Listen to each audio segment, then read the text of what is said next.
What is up, y'all? We are finally here for the 2024 prediction series. It's taken me a long time to get this going, but we are here and better late than never. So, just to start off, the grand vision, the grand prophecy, has been coming about for a while now. So when I started this channel in 2022, so this will be my third year, we were beginning a year that was about, I would call it the Tower card year, where all of our false senses of security came crumbling down. And we spent that entire year doing the major changes, really taking a deep and honest look at our life and changing anything that was not in deep alignment with our values for our long-term fulfillment and our vision going forward. Because basically there was a great death and rebirth happening over the course of 2022, 2023. So 2022 was the year of our death. It was the year where, the big major life changes were happening. The big major shifts in our thinking and in our feeling and our perception were happening. And so that year may have brought about huge changes for you. Fast forward to, and also during that year, the nodes of the moon were in, the north node was in Taurus and the south node was in Scorpio. And so this was a transformative year as it pertained to, our values, our security, what brings us feelings of abundance, security, love, partnership. All those things that Venus rules over. So then in 2023, it was as if 2022 was about clearing the ground and making a way. It was like tearing down a house and clearing the plot of ground and re-leveling it and getting everything ready to completely rebuild. Fresh start. New plumbing, new pipes, everything. So everything has just been scrapped. And so now 2023 was a year where I think that at first we thought it was the big rebirth year, right? So I think that we all thought that what that meant was that we were going to begin to see a big change. And it was like we were just going to wake up. Have y'all seen the Barbie movie? When she's living in a state of perfection, she can just wake up, rise up and everything's just already perfect and ready to go. She just floats in and everything is already ready for her. And so I think that's what we were hoping that 2023 was going to look like. And instead, 2023 was more like giving birth to ourselves. So we were in labor pains and we were contracting and expanding and contracting and expanding all through 2023. In fact, you may have felt cyclical lessons coming around monthly to 6 weeks. It was constantly something. It was a crazy learning year. And it may have felt like nothing, you didn't accomplish a lot. There wasn't a lot that you could show for 2023, but it's all inside. It's all the diamonds within. It's the teeth and the claws that we cut over the last 12 months of our reawakening and rebirth that is going to be allowing us to build this year.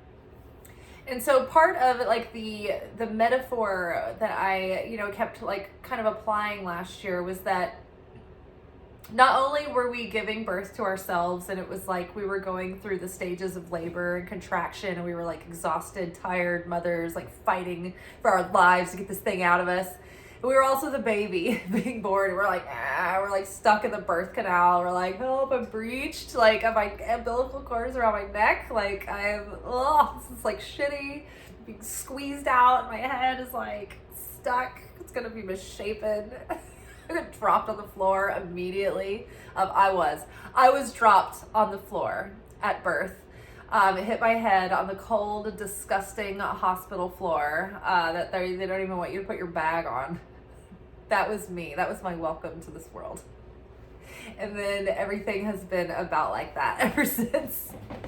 So this year, the 2023, another metaphor that we were kind of like comparing the year to was like a rocket being on a launch pad, and it's not like a car where you can just like start it up and like go.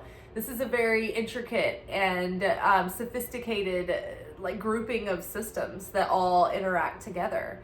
And so our awakening was happening like bits and pieces of our personality and our soul and our, patterns and things were coming up like little by little, coming online, and it was like each system was being reborn, and we were being tested according to that kind of part of our aspect, like throughout the year. And so it was like awakening these systems that were building upon each other and warming up the vessel in order to launch into outer space and to break through into our up level, right? So it was as if we were on, that launch pad all year, and mission control was slowly, engaging and letting us know, okay, like system go, like turn this on, this one's ready, And this year, and then the third, I think this is really helpful for anybody that hasn't been in on this conversation for the last couple of years that we have been. And so the other metaphor we've been using to like give you a glimpse into our shorthand here is think of yourself. So we've been talking about this big death and rebirth, and we've been referring to it as this big timeline jump. Because over the past couple of years, it's not like we've been going through the ending and beginning of our typical cycles, which we have. Those have been going on through the year. And yearly cycles even, those are pretty big ones. But there has been a cycle coming to an end, and that was the end that was 2022. It was like the end of the first half of our life and everything that we knew up until that point. And so we had like an ego death over that period at some time in between. And if you pushed yours off, you may have had it during eclipse season spring 2023. Or even fall 2023 if you were in the last, like running after the bus so you didn't miss it. Because the thing is that the cosmos were supporting our change, and it was not comfortable, and it took a lot of courage and a lot of daring.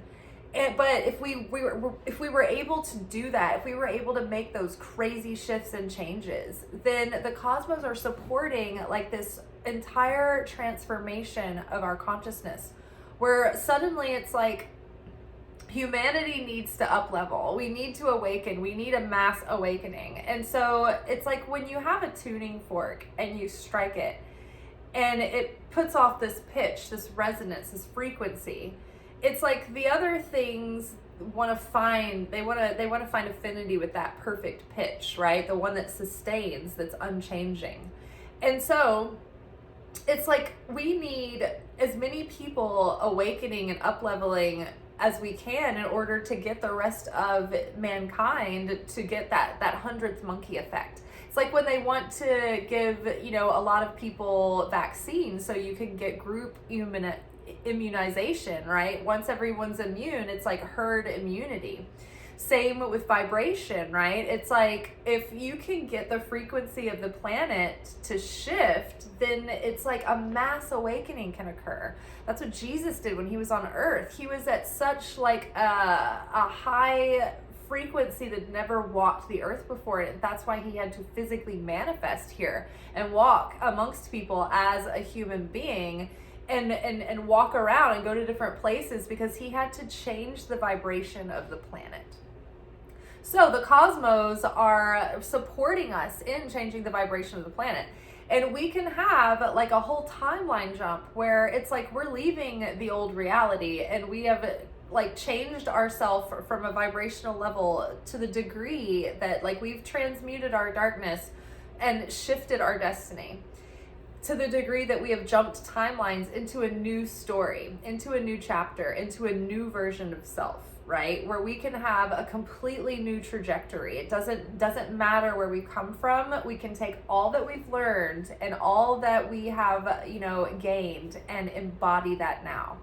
And in embodying that, the slower we take our time, the more we intentionally choose, it's like the more affinity we begin to have with our higher self. And so then we start living that life that our soul has planted within us to know that we have potential to live, because finally it's starting to click. We've been getting rid of the layers that are holding us back from being that person that we already are inside, right?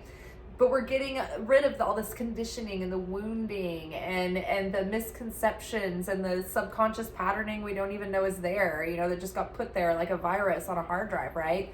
So we've been offloading those, and we're jumping in, like, think about quantum jumping, where there's like multiple realities available.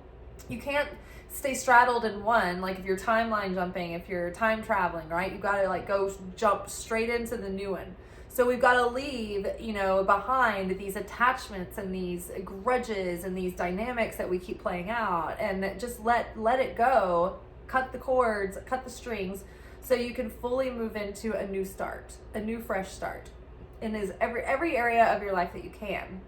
I'm not saying you have to like get rid of your house and leave your family, but like have new, like, fresh beginnings, let things change, let things be different. So now it's like we can start to envision this inner higher self, what that would look like in our life and in the life that our soul is leading us to fulfill our ultimate potential and to actually unfold our ultimate fulfillment within. So we're like being led in this direction. And so I think that this year, so think about life like as if it were a series, as if it were a television show like on Netflix. It's like we're the show.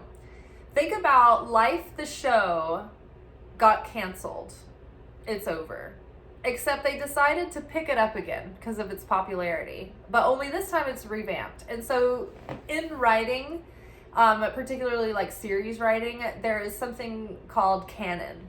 That the writers as groups that come and go, they have to like reference the Bible of the show to learn who the characters are, what their backstories are, what motivates them, what are their dynamics with one another, what is their history, what are their experiences, what have they been through.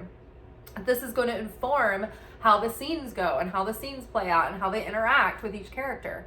But it's like this revamp of the series, it's like, okay, it's going to look similar. There's going to be the same actors, right? Maybe some have moved off and like started something else or whatever, joined the Peace Corps, but like for the most part, everything is very similar, except the old canon has been thrown out. The old rules don't apply. The old conditioning, the old motives, the old paradigms, they can be different, but it takes us, the conscious ones, the awakened ones, the ones that are like, oh my God, we're in a simulation. Like none of this is only projecting what I need it to in order for me to like get this awakening and finally embody this like up-leveled self, right? So it's up to us to take control of the narrative, to choose this time with conscious free will and sovereignty, and be present and be able to see life as it's meeting you, because the same challenges are going to present, the same tests, similar circumstances, because not everybody else in the scene knows what's going on behind the scenes, right? They don't realize that they're in a show. And so they might still be playing out just the same way. And it's going to be up to us to steer our story in a new direction, the direction that we want it to look like from now on. And so it's like, okay, we're not changing other people, and we're not waiting for other people to change. We're not expecting or projecting that on others. We are changing the way that we show up. And if we need to set firmer boundaries, then we'll do that. We need to practice compassion and understanding and all that too. But, that there's going to be, the healthier relationship is going to start here, right? As spiritual students, we're not obsessing over how other people can change. That's not what we're here on earth to do. We're here, everyone here is projecting whatever we need to be triggered and provoked into turning our density into gold. That is the number one purpose of being here. It's not to change others. So turning inward, we are deciding who we want to become as we go forward. And I think it should be mentioned that every time we overcome an old insecurity or an old belief system that is holding us back, or we face a fear, or we break through a shell of our own negativity, pain or a grudge or what have you, and we overcome our egoic nature to want to be small, or to want to get out of an uncomfortable situation, or instant gratification, or to receive for the self alone. Every time we overcome that urge, that little devil nature that we have, it's like it breaks open a shell of negativity, and we get like up leveled in our like big Mario, and it shifts our destiny. It changes the timeline, right? Whereas tomorrow's episode may have had this scenario in it, we don't need that scenario to play out anymore. We don't need that to correct for what happened today. It's like, oh, I broke that in myself, so it changes the timeline. Now, instead of maybe a lesson that I needed to learn, I'll have an opportunity that's going to send me into an exciting, fun adventure and a new direction, or what have you. Something that's going to be a blessing, or something that's going to bring abundance, something that's going to bring joy and expansion. So, you really determine your destiny. The more that we perpetuate in the same patterns and we don't change, we just create more chaos and perpetuate that darkness and density. Every time, we become reactive, and we, lose our temper, or we resign ourselves to despair, we give up, or we lose faith, that opens up, more negativity and more chaos and more. It just sets us back in the game, in the level where we have to go through the gauntlet again. Like Mario fell in the hole, and you go to the beginning of the level, right? It's not the end of the world until it is. So we are, gaining miracles and power, and we're shifting our destiny every time we die to that egoic nature and heal it a little bit, right? And reveal more of our light. But if we don't do the work and we're complacent, then we'll continue to have these same lessons coming around again and again and again. We'll continue to have chaos. We'll continue to have process. When we say things and we don't follow through, it leaves what's called empty vessels. And so empty vessels create chaos.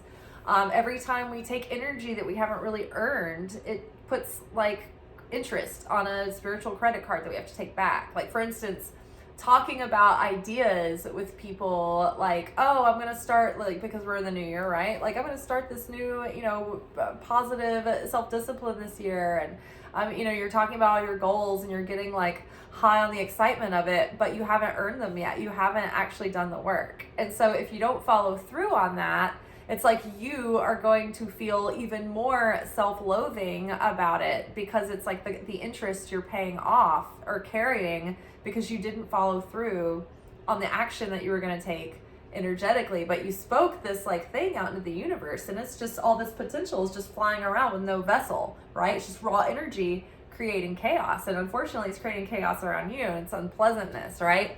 So that's why it's important to be careful not to just be spreading idle words around, because you're leaving empty vessels. And if you're getting high on, you've seen the people who are exaggerated at this, like they're always coming up with a new idea, and they're always wanting everybody to hear about their grand new big funny plot this time, but it's like they never do it. And so it just ends up like wasting everybody's time listening to themselves speak. You know what I mean? So like that's the extreme version of it, but that person is leaving empty vessels around, and they're also like racking up spiritual credit card debt for basking in all this fulfillment that they don't deserve, they didn't earn. And so it's going to equal a phenomenon called bread of shame, which is essentially bread that goes on our spiritual scale back there that we end up having to work off and like correct and go through judgment or lessons or purification process in order to change that back into positivity and fulfillment. Okay, so this year, it's like we have cleared the ground, we have laid the foundation, and we've gathered all of the best materials. We're building a luxury mansion of our soul, of our life, of our expression. So we have all of everything gathered, and now we are in the building stage. We're expanding upon what we've already brought together at this point.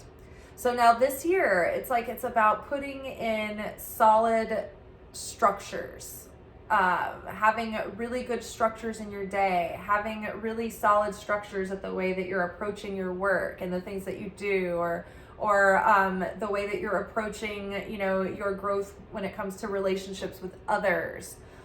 We're building new foundations, new structures. And so what that looks like with people, it's like we're building new paradigms and new dynamics with one another. It's not the same old dynamic that keeps us going around and around again in the same painful lessons. New boundaries, right? Or firmer, clearer boundaries, better discernment, taking our time, getting to know people and learning who we can allow in, and, to certain varying degrees, right? Learning, how to let trust be earned, and that way we are much more trustworthy for ourselves because we know how to properly give trust when it is earned and not to give it when it is not, and also not to be over boundaried and overly fearful when people are trustworthy, right? So we're balancing that kind of thing out.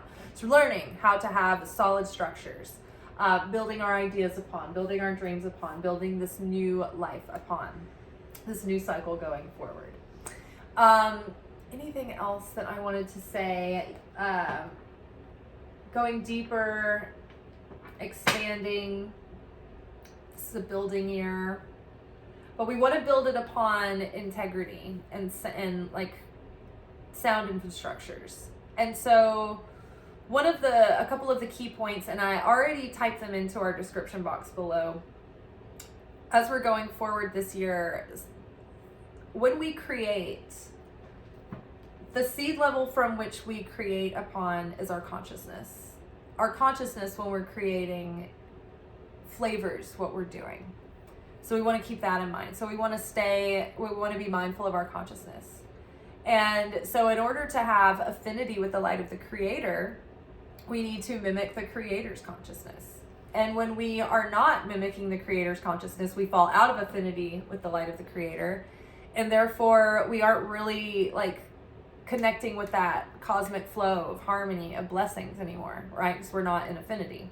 We can't connect with the guidance, with the wisdom. We need to be in affinity with the light in order to feel the fulfillment of the light. This is why we perfect the vessel. This is why we're always building the vessel. So, the consciousness of the light, there's different types of consciousness, and it's like the duality between them. Cause consciousness versus effect consciousness. The light, the Creator, is the cause, not the effect. We have no effect on the Creator, even though we think that we're gonna play on the Creator's sympathies or something. It's like the Creator is absolute. Done. It is the cause of all. So we have no effect on the Creator. So in order to have affinity with the Creator, we cannot be affected by life. We cannot be going around reacting to the winds of change and circumstance. That is what keeps us in bondage and prevents us from using our free will. So in order to have cause consciousness, we need to build certainty in the Creator. We need to build our faith and our ability to be at peace and not react until we decide to with consciousness. We're not on our default setting. We're not reacting to triggers, whether they be good or bad. So yeah, if you find yourself in effect consciousness, you are not in affinity with the light. And so ask yourself when you're worked up, is this worth me falling out of affinity with the light? And you'll probably be like, oh no, because that will create more chaos. If I stay in affinity with the light, then I'm in a bosom of protection. Also, a tool for the year is to speak out loud the goodness of the Creator and your appreciation for the Creator. That literally puts you in under a veil of surrounding light of protection and blessing. So like when people say they put themselves in a bubble of light, when they're thinking about that visually, verbally, with even more power, you can speak that into being by declaring the glory of the Creator. Okay, so we're cause consciousness versus effect consciousness. So that means, we're not in a reactive state when we're creating. We're not terrified that we need to set the record straight when we send the email. It's like, my greatest strength lies in my defenselessness, says the Course in Miracles, right? Creator can help me take care of the situation. It might even correct itself. So until I'm not in a reactive state, I'm not going to react in this state. Until I'm not in a reactive state, I am not going to act within this state. That's really good. Waiting until you've had a chance to not be emotionally charged, because your emotions are going to be affecting your judgment. So then, therefore, you're practicing self-control. You're not letting your emotions control your actions, right? So the next pair of consciousness is creator consciousness versus destroyer consciousness. Are you coming into any given situation looking to build something and heal, build it up, create? Or are you coming into a situation looking to disrupt, destroy, or separate? In a most innocent example, this comes up at the Kabbalah Center a lot. This is an easy example. A plumber. Cause consciousness versus creator consciousness versus destroyer consciousness. A plumber in destroyer consciousness would be thinking, oh my gosh, it's all cold this winter. Hopefully everybody's pipes freeze and burst, and then I'll have a lot of gigs to go make money. And that's just a plumber wanting to have a successful business, right? But it's destroyer consciousness. The plumber could be like, I'm gonna go find a bunch of real estate contractors building new developments, because I want people to have quality plumbing in their house, and they just don't make them like they used to, and I want to provide high quality plumbing now and fight against cheap, faulty plumbing. Creator consciousness. So, and probably scalably way more profitable than just waiting around like a miser once or twice a year for the pipes to freeze. Not to pick on plumbers. A person like me, right? A tarot reader, a spiritual coach. Coming from creator consciousness, my aim would be to help others become so in touch with their own intuition and healing that they don't need me at all, that they can completely be sovereign and they're safe to go out and not be manipulated or, targeted by others, and they can trust themselves and they can listen to their own intuition and guidance. And they don't need someone else to validate their instincts for them. The destroyer consciousness healer would be focusing on, they'd be worried about people healing because they don't need them anymore. Like those therapists that want you to just come for the rest of your life. That's the old school idea of therapy. I think people who just built their career on having a few regulars, that they kind of lived off of their neuroses. But yeah, it would, if I were to want people to think that I had all the answers and they needed to come to me to get all the answers, then that would be a destroyer consciousness. Or hoping that people were lost and confused so they would need direction. That would be destroyer consciousness. Okay, and so then there is another pair of consciousness or consciouses, I don't know what the plural for that is, which is a sharing consciousness, a giver consciousness versus a taker consciousness.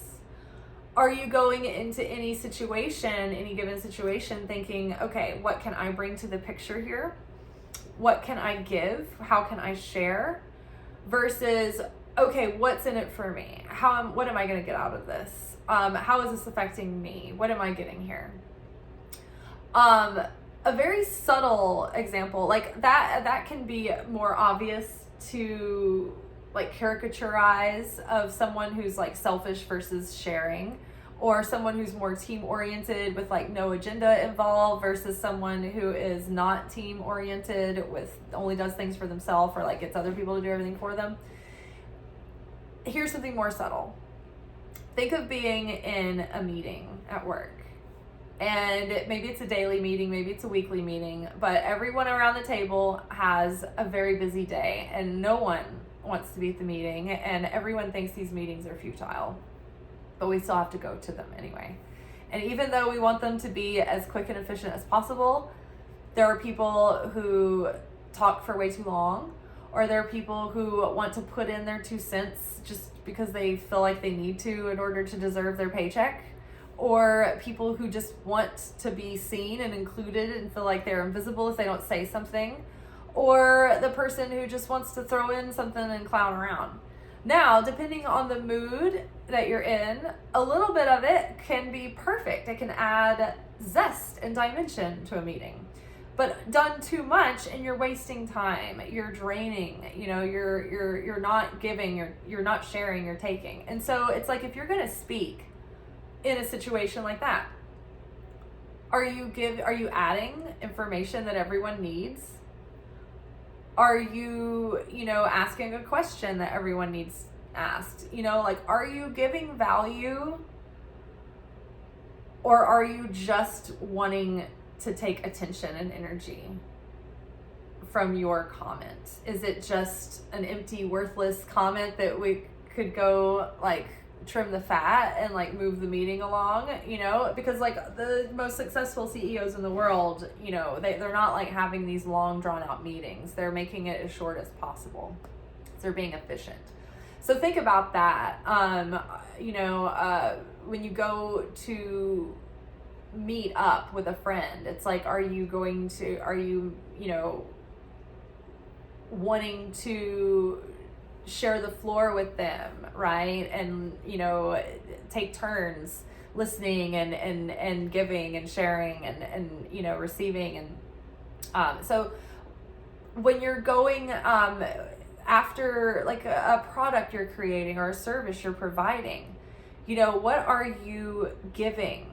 What are you bringing to work to share with the team? As far as your efforts go towards your group cause, right?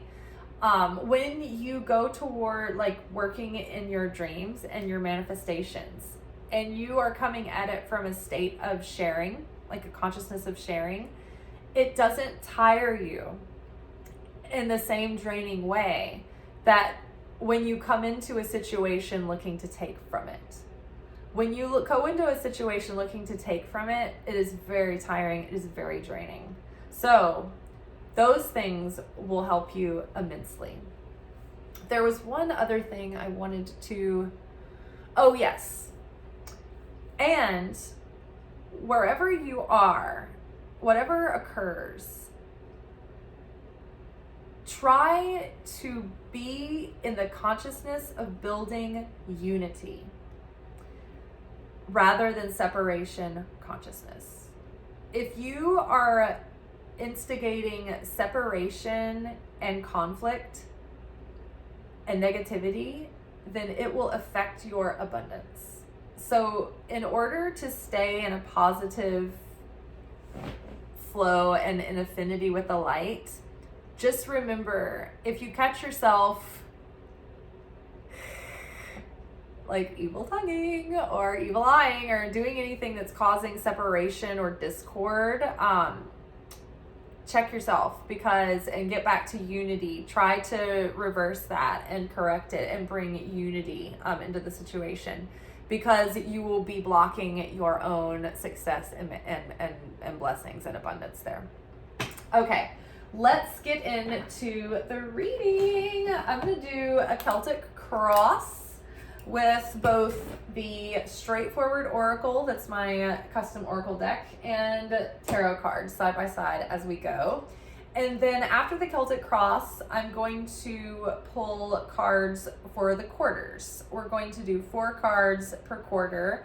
I have a tarot deck for each quarter that we will use separately. I hate when like readers are pulling for like months and months and months and all the signs, and they just keep pulling out of the same deck, but they're not putting the cards back in. I'm like, but you're not giving all the vernacular isn't there. So each quarter gets its own deck. All right. So for the year ahead, who are we in relation to this year coming up? Who are we archetypally this year? Okay, fretting. So we might be a little bit worried about something, and this is tied to early childhood fear. So something that is going to be nagging at us this year might be causing us to worry, and it is going to be directly linked to a childhood fear. And this is maybe the sort of the main theme of what is going to be maybe an underlying, like if you have anxiety this year, if you have like all of these disembodied fears, or even things that seem unrelated, it's probably all tied to like one unified childhood fear or like a cluster of childhood fears. Okay, High Priestess came out in reverse. And so I feel like this early childhood fear is definitely going to come into light. But we can't refuse to see it. We need to look straight at it. So we need to face these fears.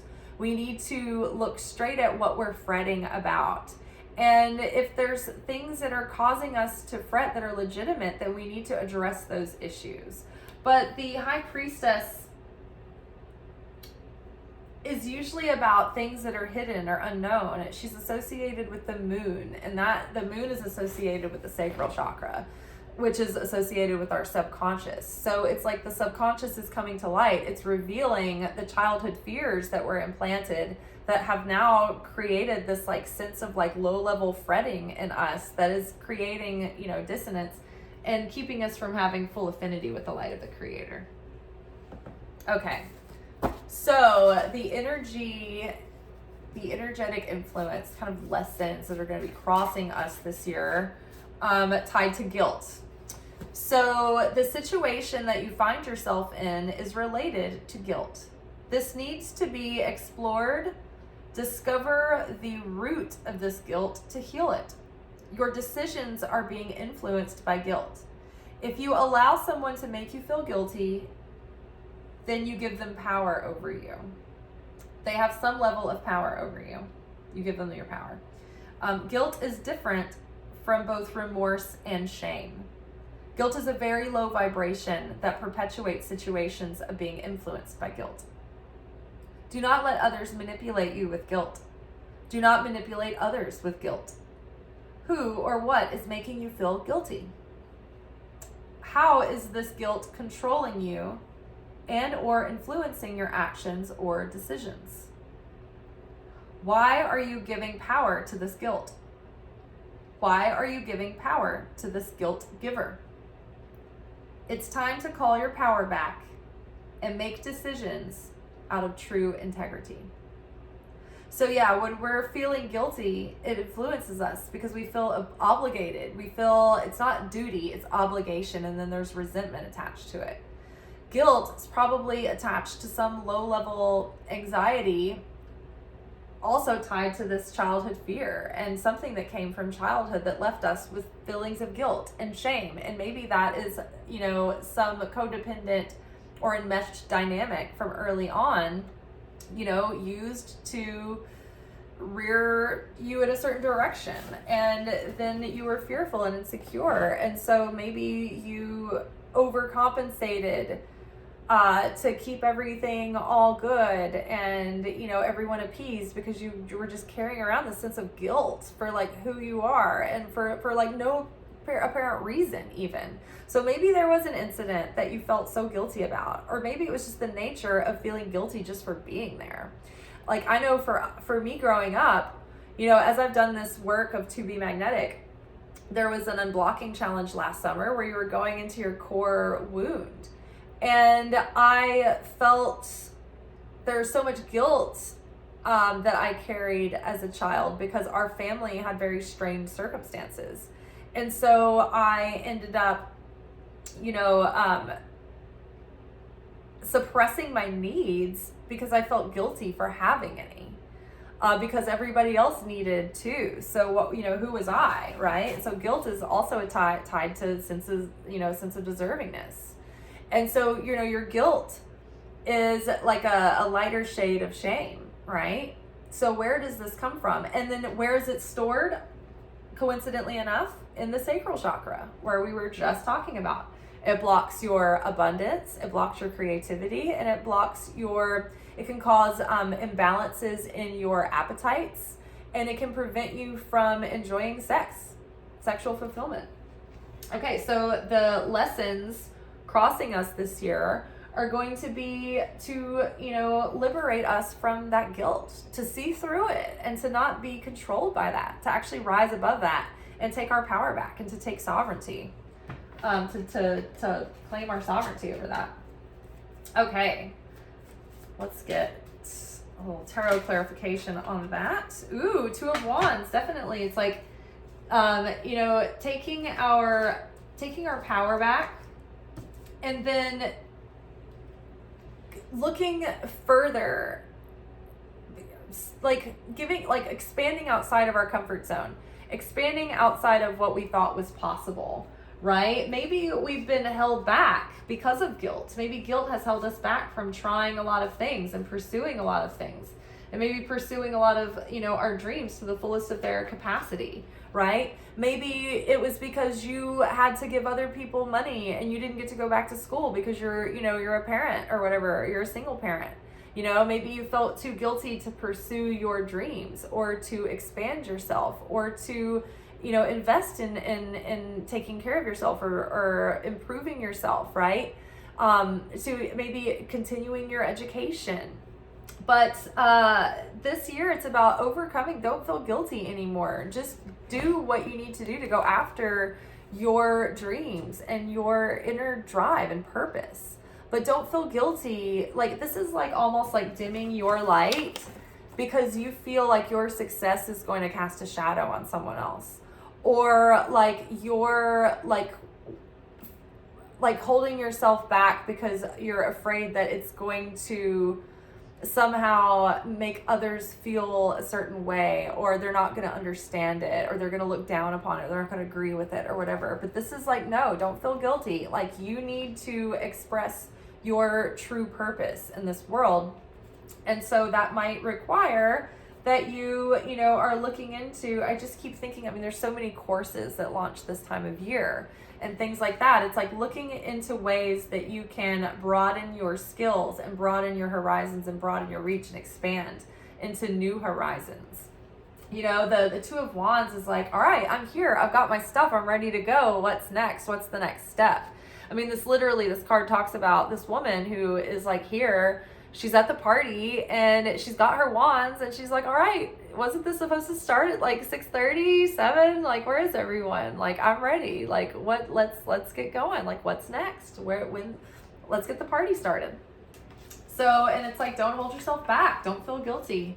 You know, spread your wings. Okay.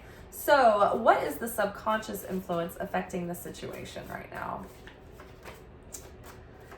This is an emotional issue to overcome. So you have like emotions that are not even in your awareness. Subconsciously, you have like emotions are running the show. And we need to get to a point where we don't deny our emotions. We feel them, we acknowledge them, but we don't necessarily make our decisions based on those emotions, those feelings. our feelings come and go. We need to observe our feelings like we would watch the stocks trends of a certain company we want to invest in for like long-term growth, right? We want to look at the trends. We want to look at the patterns, but we don't want to, look at the emotions to tell us what decision we need to make in that moment, because our emotions change. They're like the ocean. The conditions of the ocean change according to the conditions of the environment, right? So something is driving us, and it is an emotional issue to overcome. So whatever is making us feel this childhood fear and this guilt, it's causing this low-level emotional state that we're not even quite aware of. And it is having such an impression on our vibration that this is the overarching influence on our circumstances right now. Okay, a little bit more clarity from Le Tarot. Hanged Man. So yeah, this is causing things to be in sort of a halt in order to shift your perception, right? And this is a favor. The space and time here that we feel like, oh, I wish everything was just happening now. It's good that it isn't, because we need to adjust our consciousness, our seed level of consciousness, before we go any further and create from a state of emotional insecurity or fear, lack, doubt, right? Guilt. We don't want to create from guilt. We're going to set ourselves up to go into a faulty paradigm again, where we have to face a bunch of terrible, hard lessons in order to teach us that we should have been liberated and followed our true self to begin with. You know what I mean? So don't go through that lesson again. Instead, take this moment. Whenever you can quiet yourself, try to resolve these emotional issues and try to at least resolve your perspective of how you're viewing things that are creating these emotional issues. When we can shift our perspective, that's like changing the water at the spring. Not, the spring is what's sourcing the whole creek, right? So going to the spring to see what is flavoring the water here, what is putting that taste in the water. We need to go back to that, the perspective, because it's the way that we perceive things that starts influencing our thoughts about it, and then our thoughts about the situation influence our feelings and our emotions. So if we can start at the seed level again, at the consciousness, then that affects everything that happens afterwards on the internal level of our being. So you can imagine what it also does to the external things that we are creating, because it's the internal things that are creating the external things. The seed level that we're planting. Oh my God. Ace of Pentacles came out with the Hanged Man. Literally, this is okay, get a hold of your emotions so that they're not affecting the seed level of the consciousness that you are creating with. So on the nose.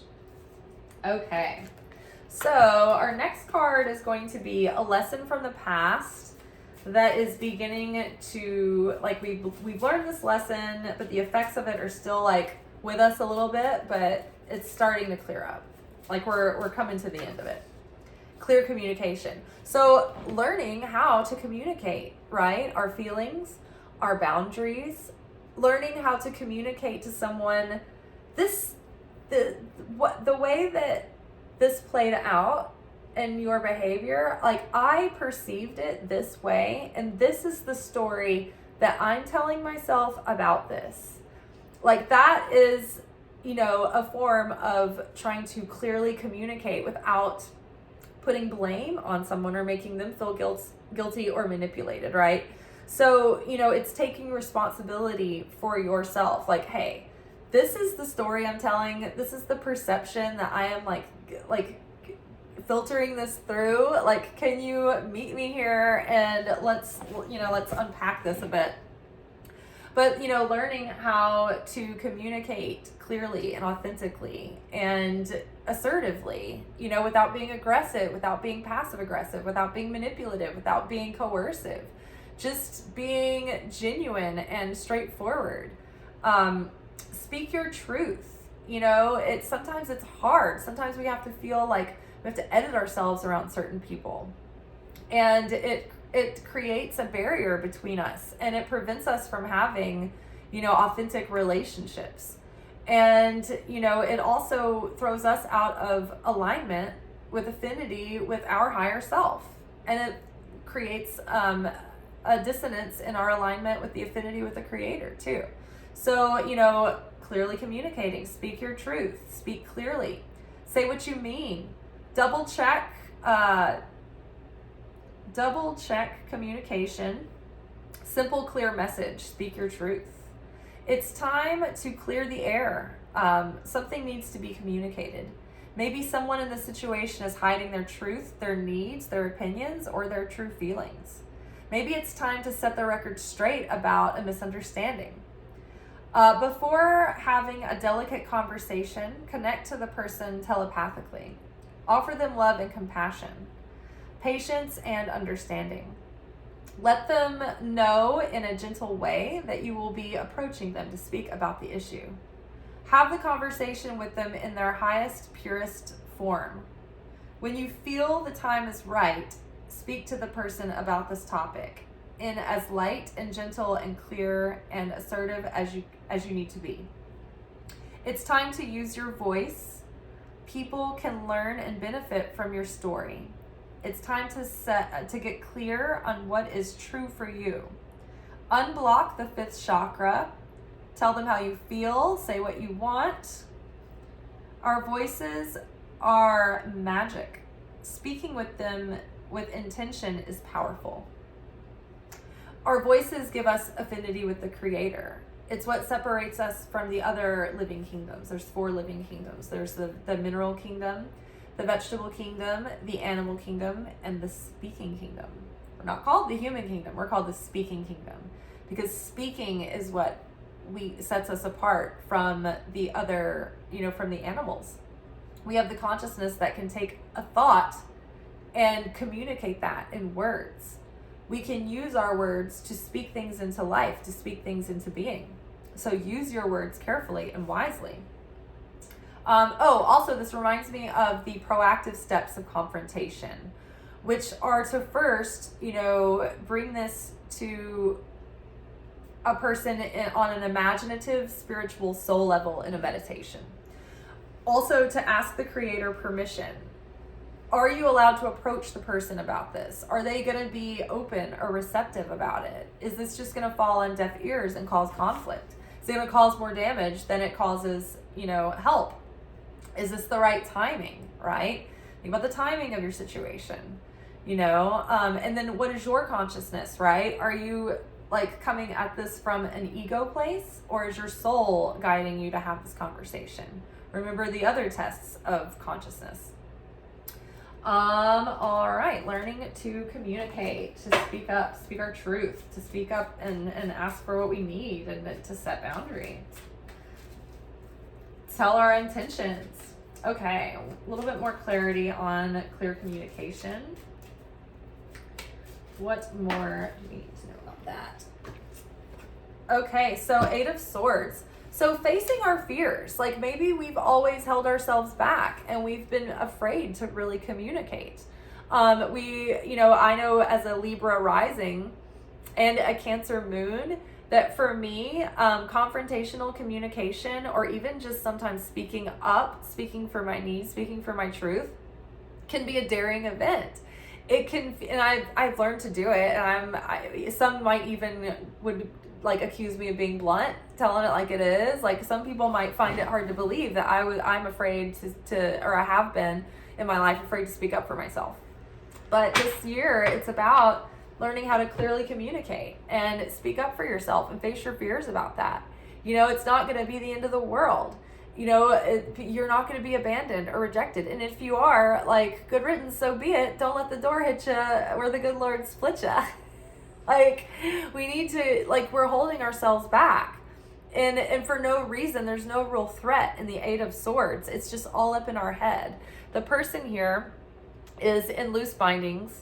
They're standing in a shallow puddle of water, and they're surrounded by swords on the ground. They're not even like fully encompassed. They can walk away and go up to this castle that's up on a hill behind there and get very nice accommodations. And instead they're sitting there like feeling trapped and bound and blind. I can't see my way out of this. I can't move. I'm frozen in fear and in trauma response. And we're facing our fears. We're moving through them. And every time we do, we're going to have little bits of manifestation come through because we're offloading that negativity. We're revealing more light. We're becoming more magnetic, and we're aligning more fully with our authentic self and with affinity with the light of the Creator. Okay. What is crowning us that has potential to come into light right now? Into being. This is, emotional renewal. Amazing. Sunny with a chance of emotional renewal this year. This is amazing. This is like digging up just the last bits of anxiety and, like getting really solid on not letting our emotions control our choices and our actions. This is a deeper level of self-mastery this year. This is literally embodying what we've learned, and we're becoming emotionally renewed, and we're learning how to speak up for ourselves, and we're learning how to, step out of our comfort zone and to up level and to push ourselves for, what's next. But first, we're getting our perspective right. We're getting our head right. We're getting our consciousness in the right place. All right, what else do we need to know about emotional renewal? Oh my God. The Knight of Cups. We have potential to have everything we want this year, or at least the seed level of building upon all the things that we want coming true. And the more that we feel and lean into this emotional renewal, the more powerfully and swiftly and like clearly things will be coming in. It's like the good feeling, the feeling of worthiness and deserving. This is what is like aligning us and opening our vessel to receive this light. So yes, lean into the good feelings. Lean into the feeling of celebrating the desires within your heart, the pure ones. They wouldn't have been put there if it weren't in your destiny to be revealed. Like in your spiritual bank account, that desire is set aside for you already. So get into a state of joy and celebration and gratitude for already having your wish fulfilled, right? The more you are feeling good and the more you emotionally renew, it's like the faucet will start dripping and then it'll just turn and things will just start pouring in. Okay. What is coming up right around the corner? A deep sleep. So renewal, rest. I feel like we've been hustling so hard the past few years. And so now it's like maybe this year, like the pace isn't going to be so grueling, or we're going to have deep rest within it. Definitely take time for like getting good rest and make sure that your sleep is super healthy this year, because that's what renews you on a daily basis, spiritually and on a soul level. It like purifies your soul every day. And just to get more clarity on deep sleep, the Magician came up. So this says to me, relax. Don't worry. Don't sleep on any opportunities, but you don't have to feel any kind of anxiety or fear. It's all good. Like we have everything that we need to make our dreams a reality. We have the skills, we've got the know-how, we've got the consciousness, we've got the cosmos on our side, and we're ready. So it's like all of our elemental worlds are falling into place too. It's like we are spirited and passionate. We are clear and focused with intention. We're emotionally grounded and sober, and we are ready to take practical, divinely guided action to make things happen, to make things materialize, to make things solid. So start speaking it into being, pray for what you want before you go to sleep. Pray out loud, speak it into being, and then plant those seeds as you sleep every night. Okay, and then maybe you will get guidance through your nightly dreams. The next card will be our perspective that's influencing us right now. Meditate. So, restfulness, breath work, meditation, mindfulness, chop wood, carry water, simple, gentle tasks. Take a walk in nature, garden, jog, take a bath, get quiet and observe your thoughts. So your ability to observe your thoughts and your feelings and meditate and reflect this year is going to have major impact on the way that the year goes. So definitely maintain awareness of your perception this year through using meditation. All right, any more insight on this? Two of Swords, yeah. So, this is when we're sort of in this like indecision mode or a stalemate, or you're all up in your head about something. When we get to this point, we cause a block, we cause like a plateau, and we can't go forward. We can't see our way forward. So when we find ourselves in this state, the prescription, the order of the day will be meditation. Meditation practice will be huge this year. I'm bad about meditating. I'm much better about I pray throughout the day. I have morning prayer practice, and I've got evening prayer practice, and I have midday prayer practice, and I have shower prayer practice. But I'm not as on top of the meditation. And I love meditating, and I do meditative activities, but I don't feel I don't consider that exactly the same as a sitting meditation or a lying down meditation. Okay, this is the outer world's effect on us this year. Forgiveness is what is being asked for. So, forgiving others and them forgiving us. But I think that it's mostly like other people forgiving us doesn't have as much effect on us as us forgiving others. When we forgive others, that offloads our spiritual baggage. Whether others forgive us, I don't think has as much effect on our energy. I mean, there is the evil eye there. There is intent, but I think it's more powerful and it's more poignant that we forgive others. Now, ask for forgiveness where you need to. Apologize where you need to. But this is really, oh my gosh, having a fresh start and a new beginning with people, with our relationships, with others, to life in general. This is a death and rebirth. This is the ending of the old cycle, the old paradigms and dynamics that we used to have with people. Letting bygones be bygones, letting our grudges go, letting our judgments of others go, and starting over and starting fresh. But yeah, the Fool here is literally starting fresh and new. It's like letting the old die away and just letting bygones be bygones, and letting a new going forward, unencumbered with the emotional baggage. Right? The Fool is naive. The Fool is trusting. We don't want to be naive because we don't want to risk being wounded in the same way or going down the same wrong path again. But having an optimism where you can see the best in someone and give credit for a new day. Okay, now the next card will represent our hopes and fears. It's time to juggle. So there's a lot to do this year. The Take Better Care of Yourself card came out. But yeah, time to juggle. So there's a lot of things. And if we want to get what we want, we've got to do a lot this year. So it's going to be about work-life balance. We need to keep a state of, rest and fun and inspiration and maintaining our relationships with the people in our life. But we're also going to have a lot to do to create. This is a building year. So we've been gathering our materials, and now it's time to get to work. So construction project.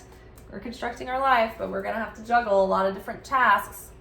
Think about a contractor building a house. They have to juggle, the framework and people coming in to do the wiring and the plumbing, and oh, then now we got the guy coming in for the tiling. Oh no, we can't put the floors in yet because we gotta have people get under the floor and work on that stuff before we put the floors on. So, it's like, being involved and consciously, moving parts and pieces this year.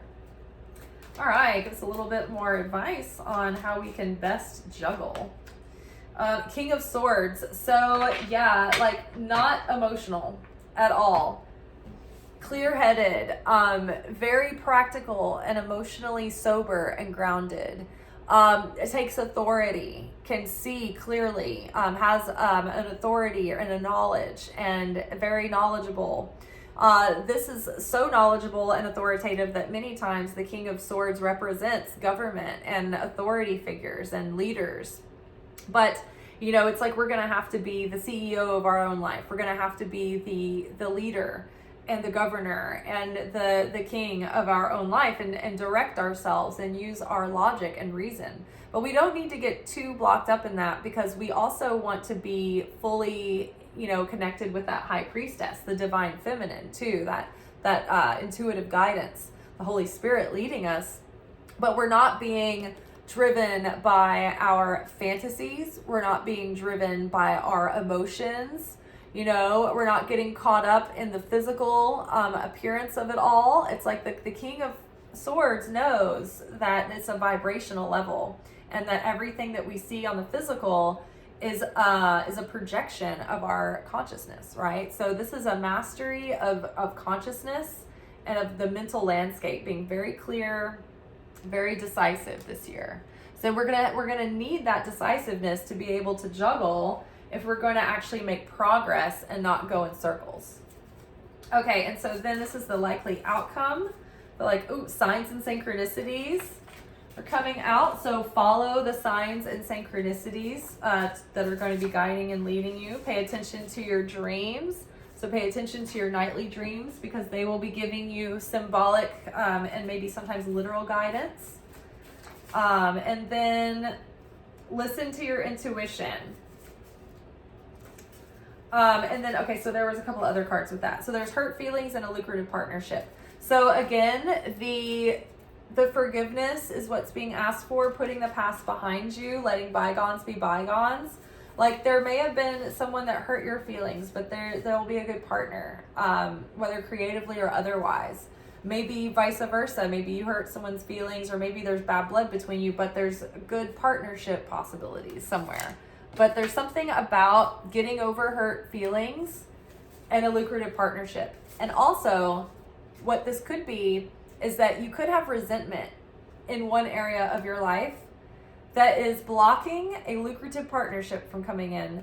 And they are physically unrelated, but energetically and spiritually, they are related. If you've been watching my videos recently, we've been talking about the three main spiritual challenges you have within yourself are the things that are blocking your three main dreams that aren't really fully manifest right now. The number one thing that you struggle with is affecting your number one dream. The number two thing that you thought of that you're struggling with is affecting the number two dream. And the number three thing that you're struggling with, or that you've always struggled with, or whatever, would be called your tikkun healing. It's like soul correction. It would correspond with the third thing. So the hurt feelings, getting over hurt feelings and getting over a resentment could possibly unblock a very lucrative partnership coming through in one of your other manifestations. And then intuition. So pay attention to your dreams, signs and synchronicities, and listen to your intuition all came up in the probable outcome. So in order to be led in the right direction this year, it's vital that we pay attention to our dreams. We pay attention to signs and synchronicities. Don't look for them, because then you'll manipulate the signs and synchronicities. But when something presents and you're like, whoa, pay attention to what that means. Be careful that you're not misinterpreting it. And then listen to your intuition. And this will lead you towards your greatest fortune. This is going to turn the wheels of destiny in your favor. And y'all even gonna believe, even answering the other unrelated cards, the Five of Cups. So hurt feelings are blocking a lucrative partnership. So let go. Let bygones be bygones. Release resentment. Release unforgiveness. Release the grudge. Unity over separation, right? We can't cry over spilled milk, but we can stack a bunch of bricks. So yeah, awesome. I love the way that turned out. Love it. Okay. And then the dead end card was kind of in that bunch. And I just feel like you'll keep circling this dead end the longer that you hold on to the hard feelings. Okay.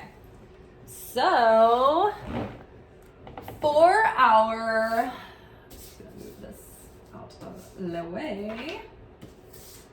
Okay, so for the winter and early spring, so this is gonna be like, you know how for me fall bleeds into like Christmas winter, and then there's like a pre-spring beginning of the year winter that's like January, February, March. We're gonna do January, February, March. We're lumping in like Christmas, winter with fall. Okay, so the first quarter of the year, January, February, March. Let's get 3 cards on the first quarter. Okay, Temperance. Love that to get started. Integrating what we've learned, right? Chill out. Bringing it all into balance. Integrating your spiritual lessons and applying them into the material world. Living in a spiritual way, or living in a way that's like congruent with your spirit, in integrity with your spiritual values as well. 8 of Swords. So facing these fears, these imagined fears. What was that? The anxiety card. You were fretting. So yeah, facing anything that, you know, causes you to feel fretful at the beginning of the month. It's like you're learning how to integrate all of this faith and trust and certainty that you found in the Creator. And the more that you integrate that faith and trust and certainty that you found in the Creator, and it's giving you this inner peace of serenity and peace, then you're overcoming these perceived fears. It's like this 8 of Swords came up reversed. And the 8 of Swords reversed is like the swords are falling out. Like all of the perceived fears, like they're all just like crumbling around. It's like turning on the light and finding out that the monster in the closet was just the shadows being distorted. But yeah, this is really just like the stress is alleviating. Hard times are beginning to turn around. You're not quite as afraid anymore. You're releasing that anxiety. So already we're off to a good start. You know, kind of already perceiving what's been holding us back and like addressing that right off the bat over the next couple of months. So, you know, things start off you know, you don't know how things are going in January, maybe the first part of February. It's like getting into February, I think you'll get a better grounding and footing, and things will start really moving forward and progressing. So yeah, the 4 of Pentacles reversed, it's like let go of control issues that are keeping you blocked. Unblock your heart chakra. You know, like letting go of control and opening up and letting others in, and realizing that we are only the vessel, and everything around us, the job, the people around us, the possessions, they're only vessels for the light, right? The fulfillment that we feel at any given time is coming from the light. So the vessels may come and go, the vessels may change. We're not worried. We're not affected. Affect consciousness. We're not affected by the changing vessel. We are sustaining. We are the same. We are cause, right? And so we have a more powerful influence over our environment when we are sustained in cause consciousness. Not only are we bearing affinity with the light, but we are sending out a clear and consistent, solid signal.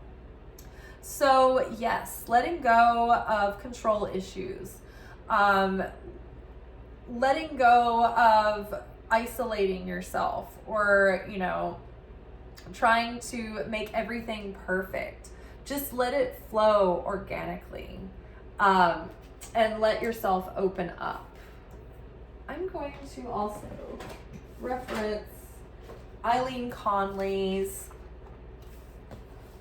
Sometimes I specifically like to, she's such a great authority on tarot, but her particular interpretations I've always found to be 100% in alignment with my thinking and with my life. Okay. So the first quarter of the year, we might feel a little bit confronted with loss or obstacles or the appearance of them. Obstacles with chance of loss must establish who's the boss. Need to establish new plans and have them ready if confronted with obstacles. Opposition could delay your future plans. Indication of a spendthrift. Put a halt to unnecessary spending. So, you know, the beginning of the year may not feel the most fruitful, and you may begin to feel worried. And instead of feeling worried, don't. Feel confident that Creator will provide, but also be wise with your money.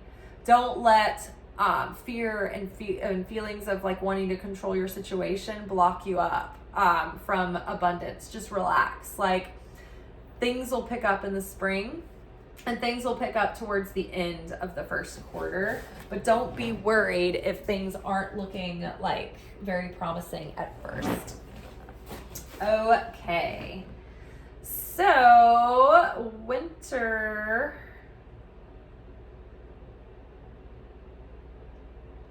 I want to use these for summer. Use the classic Rider-Waite. Oh no, wait, hold on. We're gonna do 4 oracle cards for the first quarter of the year. Okay. This is our goddess energy, Diana. Focused intention. You can connect with the moon cycles for Diana.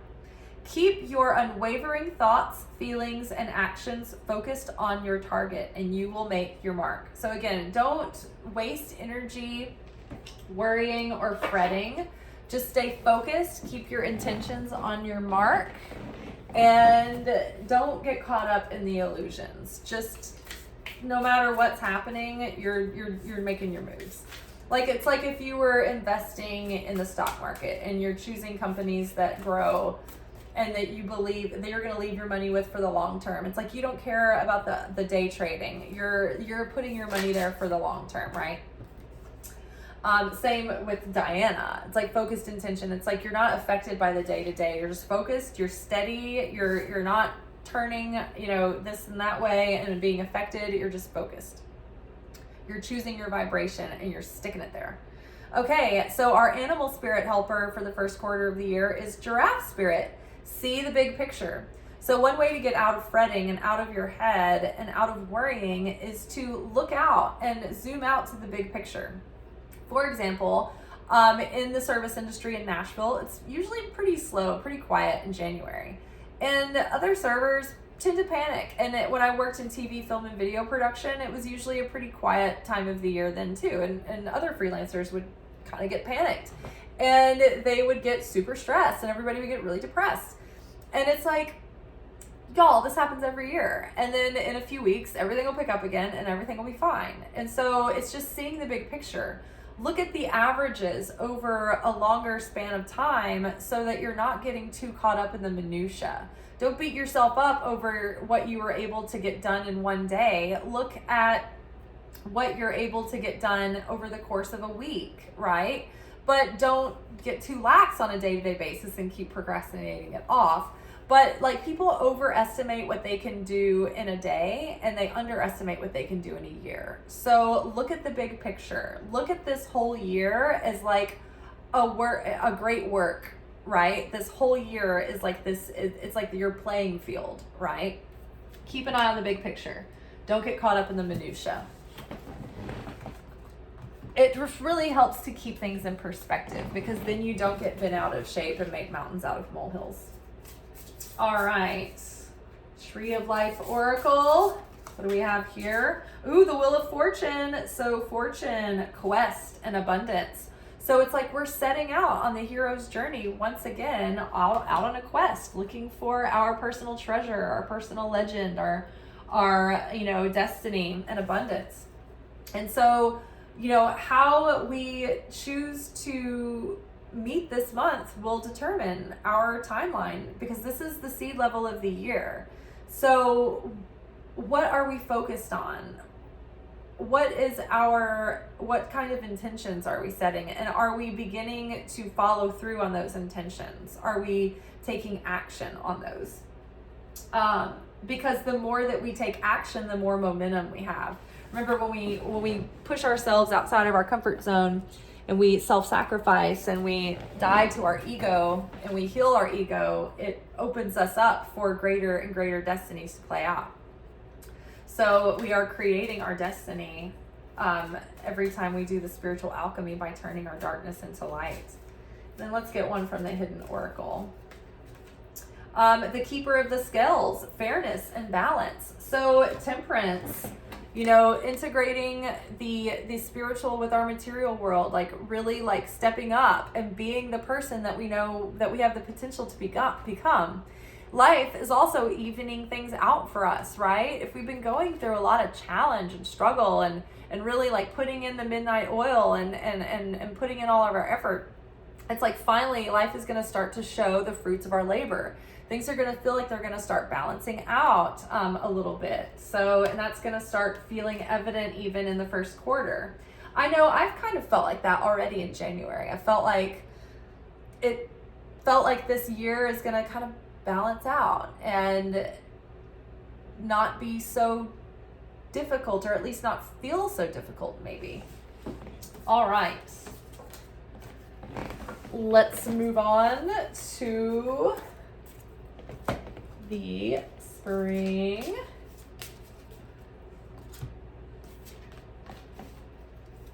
I know this is going to be a really long video, y'all. We're already at 1 hour and 20, but you can watch it in different settings.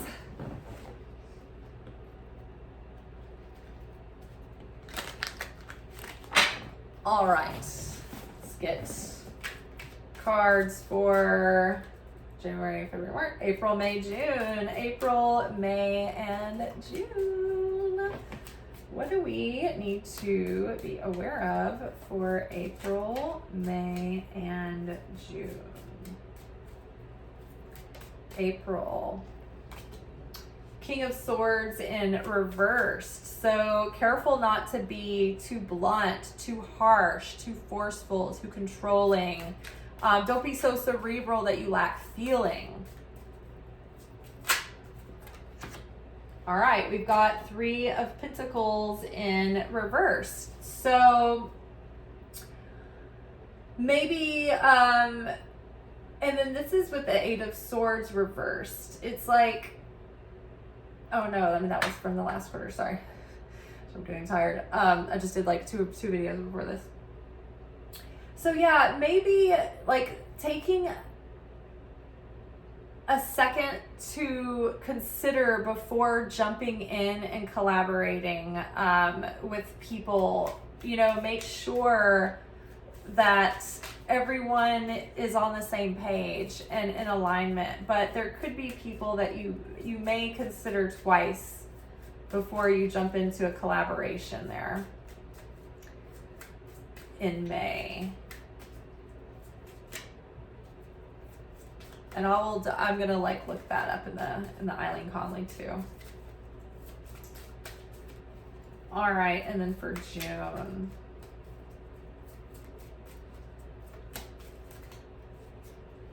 Wheel of Fortune again. So there is, great potential for things to really shift in June. Let's look at this. This isn't specifically like April, May, June, but it's all in a unified whole as the quarter story, but it's also kind of separated in linear. Okay, so Three of Pentacles reversed. Insufficient experience, you need to learn more. Keep on learning, must know more if in life you want to score. Not the time to expect anything. More work is needed, will take a little time.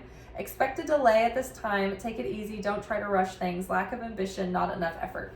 So there is something that you need more like knowledge about. Like if you are like a relationship presents itself in the spring, maybe like make an effort to try to cover your blind spots in relationships by reading, relationship books, finding positive relationship coaches that teach you, healthy relationship skills, not just dating tactics or whatever.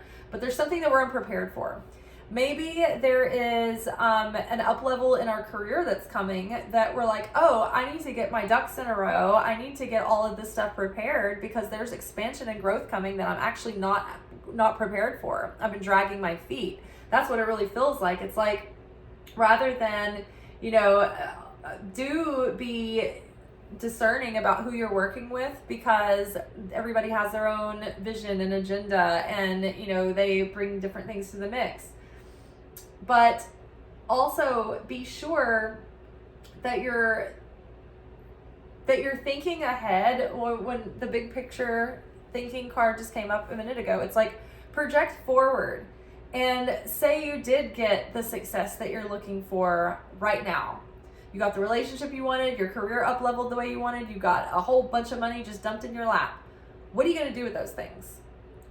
Are you ready to run a business legally? Are you set up? Are you prepared? If you went viral, for instance, are you ready to make the most of a monetization opportunity? Or would you find yourself having to scramble and try to figure out oh my gosh, what are all the things that I need to be doing right now? So prepare yourself for success and expansion, because it's coming. It's just that it feels like it's not happening yet. And it's either because you haven't done all the things that you need to do to get you there, or because there are you're about to have growth that you're not prepared for. And that could be even more disappointing, to have it show up and then have it slip through your fingers because you weren't ready and weren't prepared. Okay. Ah, la, la. Animal spirit. Oh no, let's do that. Goddess helper for the spring. Ooh, Coventina, purification. It is time for a cleansing, a detoxification of your mind and body.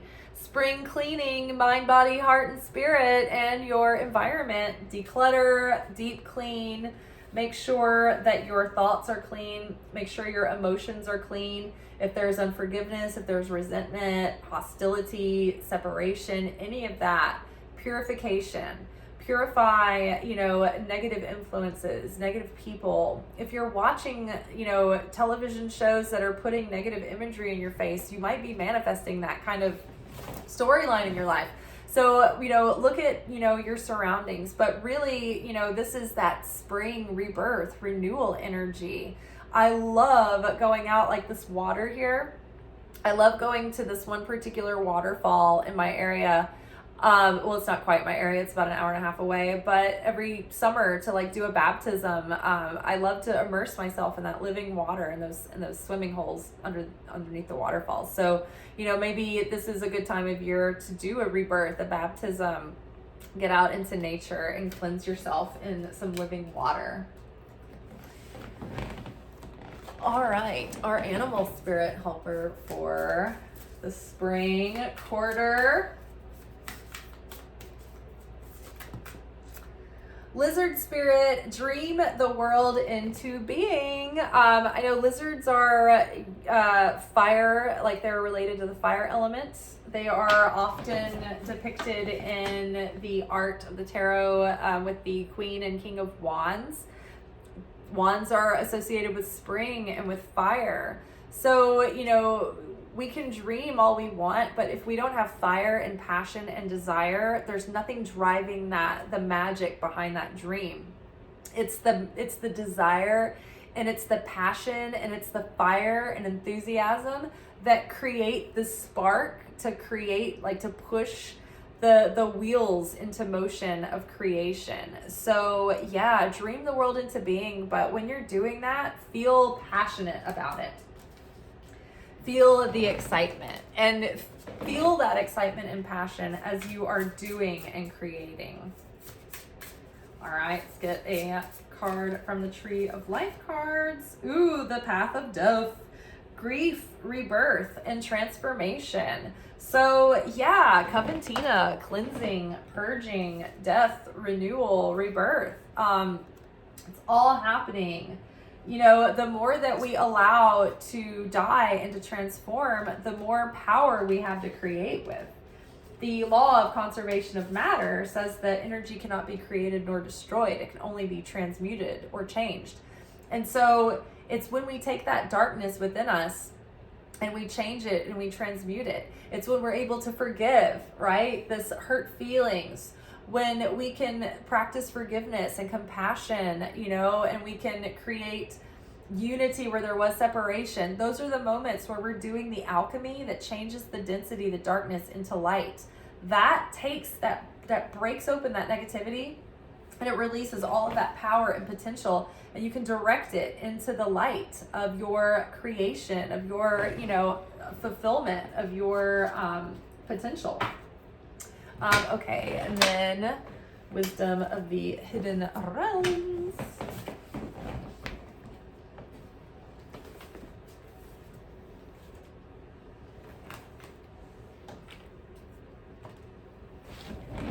All right.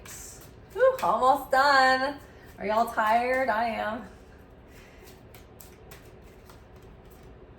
What do we have? Ooh, hungry ghosts, obsession, scarcity consciousness, and attachment. So be careful in the spring not to fall prey to obsessing about things. Remember, in our overall, we had the you are fretting. This is an emotional issue to overcome. This is a big year about getting over guilt, fretting, emotional issues that are driving us and driving our motivations and our actions, driving us to obsess about things. Don't obsess. Obsess denotes fear. It denotes a lack of control, and it's like you trying to have control, which is like closing yourself off as a vessel, because the creator is like in perfect control. And if you have certainty in the creator, then you're not obsessing and fretting over anything, because you're like, okay, I know the situation is what it is, but God is guiding me and protecting me, and I am doing the best I can to show up in every way that I can. And so I'm doing my best to take the guidance and act upon it, and not act if I'm not guided to at the same time. So I don't need to obsess. I can let go and give this to God and just do my best. And fretting never did anything, right? Taking action does. Only though if you're taking divinely inspired action that's from either, you know, from a place of grounded certainty. Taking action from panic or scarcity or fear is probably going to create another problem. Scarcity consciousness. So when we are in a state of scarcity consciousness, then we're reactive. And we are trying to do something to alleviate the scarcity, to fill the void. And then our vibration, the signature of our vibration is saying, I don't have.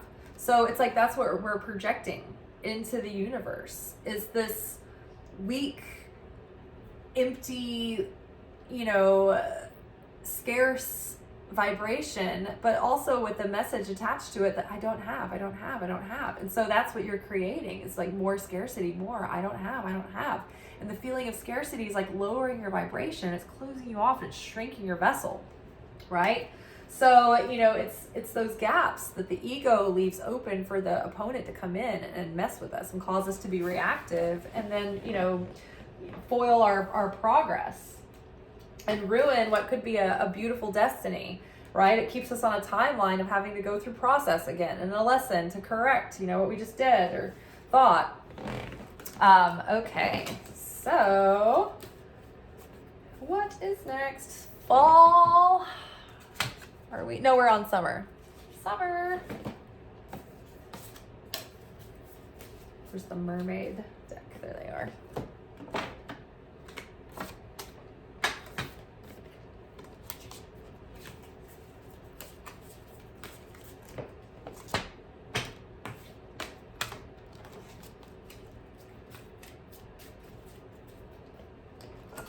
All right, so we've got July, August, and September here. What do we need to know for the summer, July, August, and September?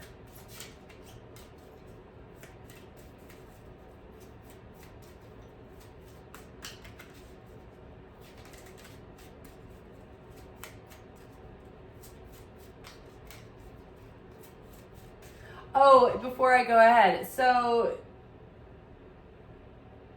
before we go, okay, so the King of Swords reversed here with the we're not quite ready. It's like before we go barging forward, before we go rushing forward, before we go like thinking that we know everything and we're overconfident and we go in like forcing our way into a situation or like, you know, creating from a state of like not actually being prepared, but like arrogantly thinking that we are overly prepared or that we know it all, right? Don't get arrogant. Don't get ahead of yourself, right? Take your time. Don't rush something out of arrogance and then spoil it. Okay, now summer. Summer, what kind of summer are we gonna have? What can we look forward to? What was that? What was this? Okay, strength. 9 of Wands. Okay, so strength and overcoming these patterns that we've been fighting for a long time. This strength card, this is a major arcana. So this is like a huge turning point in an initiation process where we are drawing upon the strength that we have grown to overcome this challenge. Think of in the hero's journey archetypal story where the hero is, you know, in the later part of the second act and they're faced with their enemy or their opponent or their nemesis, and they have to draw on their deepest strengths, or they're faced with like the most uncertain part of their challenge, and they have to draw on all the strength that they've built so far in order to get through it, in order to get to the other the other side of their challenge. So there's going to be an opportunity to overcome a huge pattern and to have victory over this in our lives this summer, but it will take our strength and it will take us being grounded and solid. See how like this mermaid is helping this whale that's trapped, that's in this predicament here, and she's staying calm and grounded and secure through the whole thing, and is able to handle it with level-headedness. The traditional tarot portrays like a woman or a girl mastering a beast with gentleness, not force.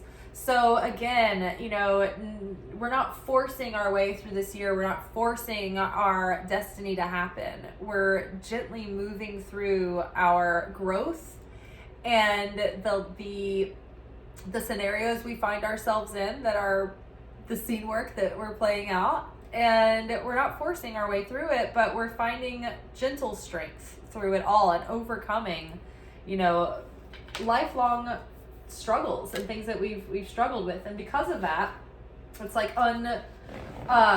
unlocking greater fortune and a different destiny. It's like shifting our timeline. It's like changing the story of what it would have been. Okay, one more card for summer. This one. 6 of Pentacles. So reciprocity, equal give and change, give and take.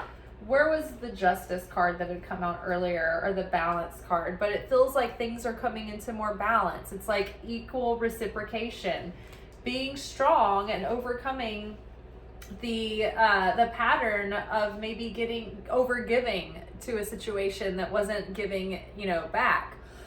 Things are finally evening out, and the more you can overcome your wounds, your limiting beliefs, your old patterns, the old, your codependency and things, it's like the more life will reciprocate back to you, and give and give and give. The star card is here, which is healing and dreams coming true.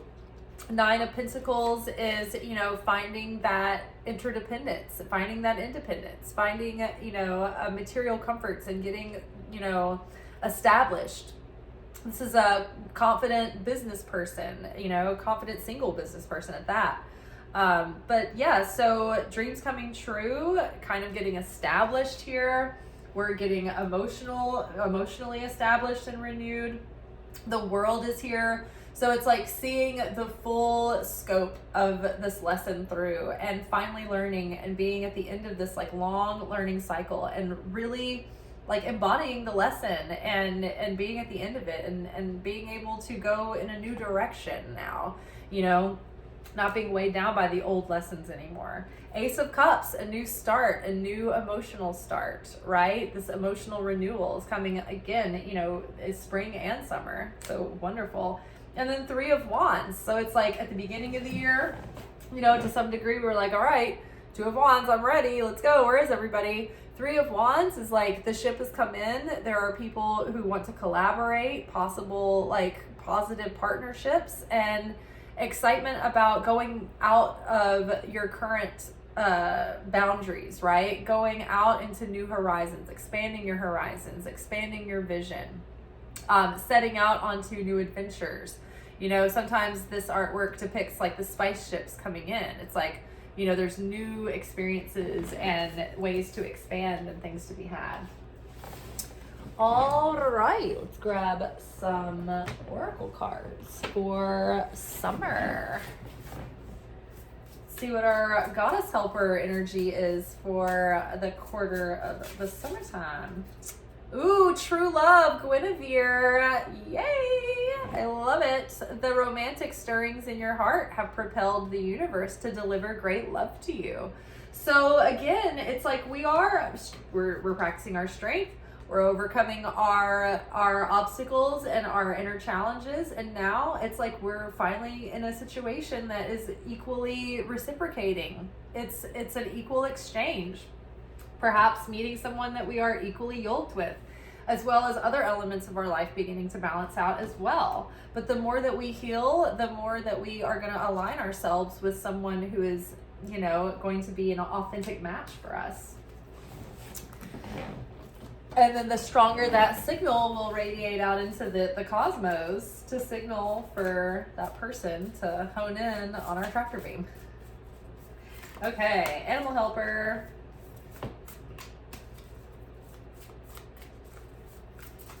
Animal helper for summer.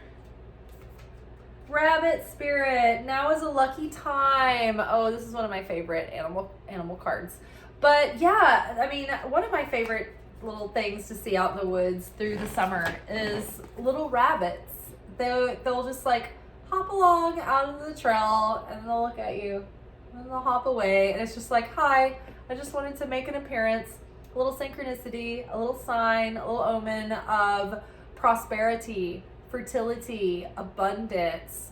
Rabbits are lucky because, I mean, they be getting lucky. Like, rabbits are like, they're very prolific. They are good at multiplying, and like one rabbit, I don't know, it could have like I don't know what they're called, like a pack of rabbits, like a litter of rabbits. I don't know. I just know that the joke is always that like I think they're like rabbits in there, and it's producing like more and more rabbits. Like, they're just very super fertile. So if you're out there trying to conceive, maybe do it in the summer. Do it in all summer. But yeah, conceiving in the summer, but now's a very lucky time. I think that probably a lot of what seemed wasn't off to the start that you wanted will really start showing fruit in the summer. Lots of opportunities opening up, and particularly in like in relation to how much healing and change and transformation you're doing as well. All right, what do we want? What are we getting from the tree of life? We need to know.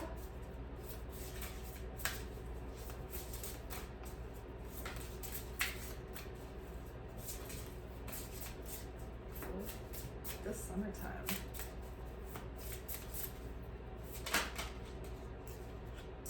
Yesod, foundation, birth, cycles, intuition. Interesting. So this is the storehouse.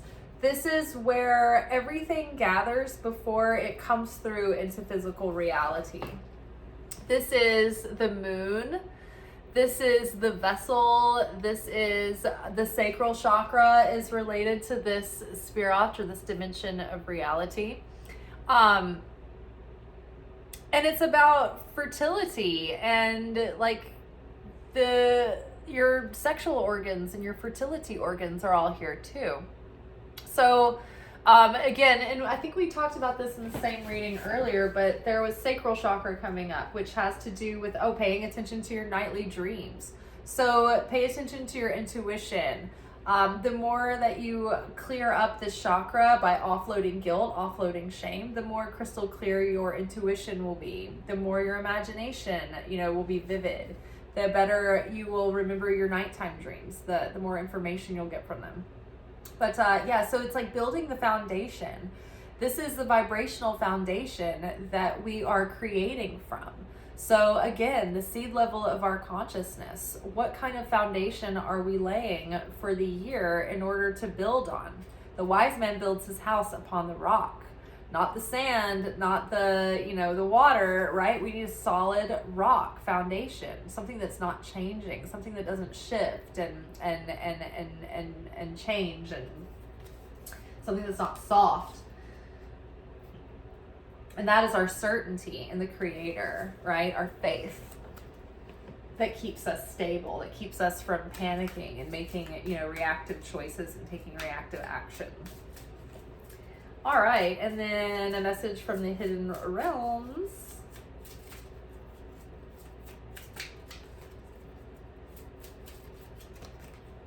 Fire Prince, optimism and aggression. So yeah, very Leo energy, isn't it?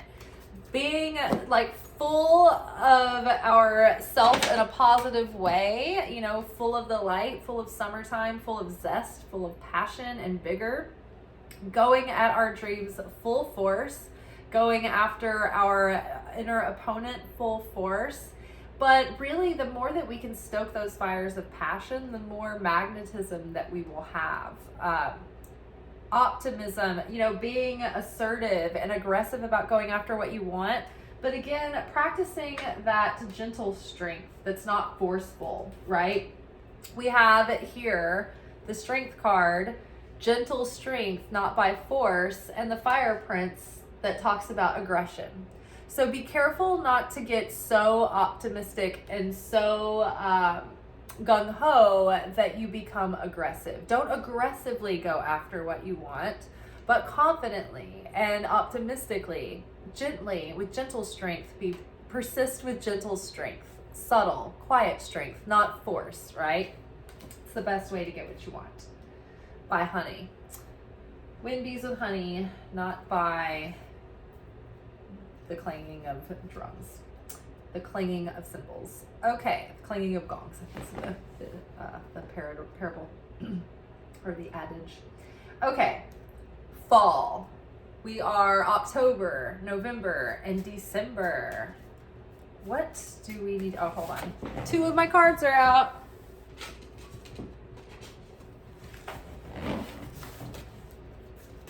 Shuffle those back in. They're from our daily picks. Okay. October, November, December. The little Halloween deck.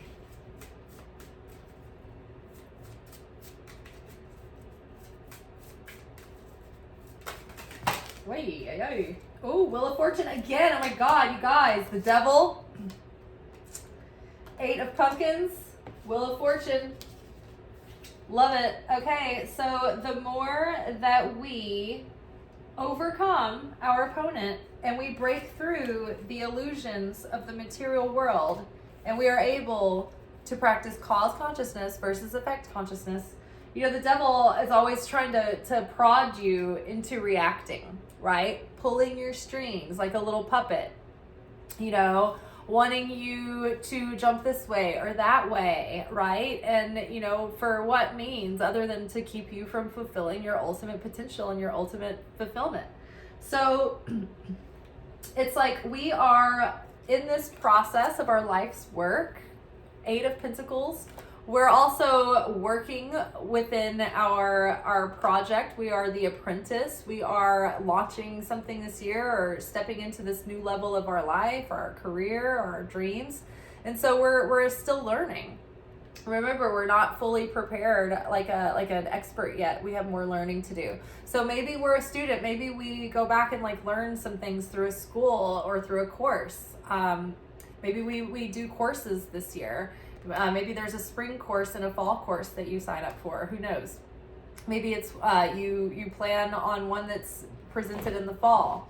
Either way, I think that there is some literal apprenticeship going on in our outer expression, but on an internal realm, it is us learning how to, like, we are learning how to be human.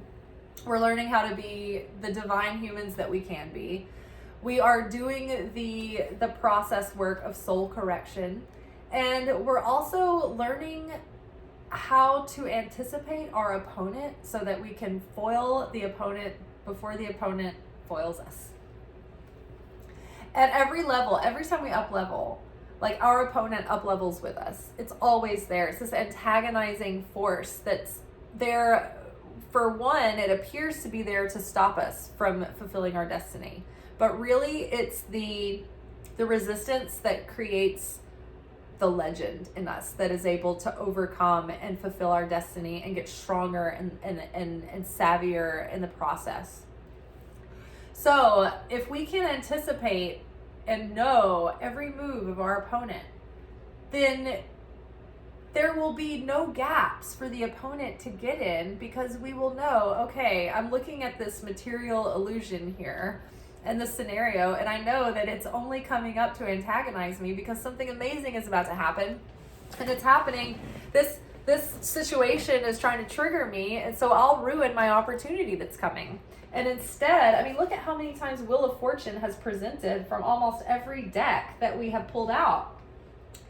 We have huge destiny points happening this year, and we will choose our destiny. We will. There's no doubt about it. But what destiny will we choose?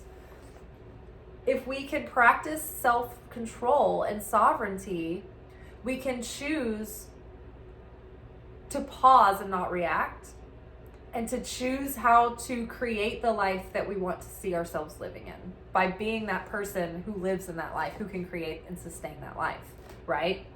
So we're in the simulation, we're in the game this year, right? We're not in this weird limbo anymore. Like, we're in it. And so now it's about learning the rules of the game at this level, and learning our opponent and the opponent's tricks at this level, right? Learning all our little cheat codes and how to get, through these different areas in the safest way. But really, it's about, like, the more that we break hold that devil energy has on us, the more we will open up a greater destiny.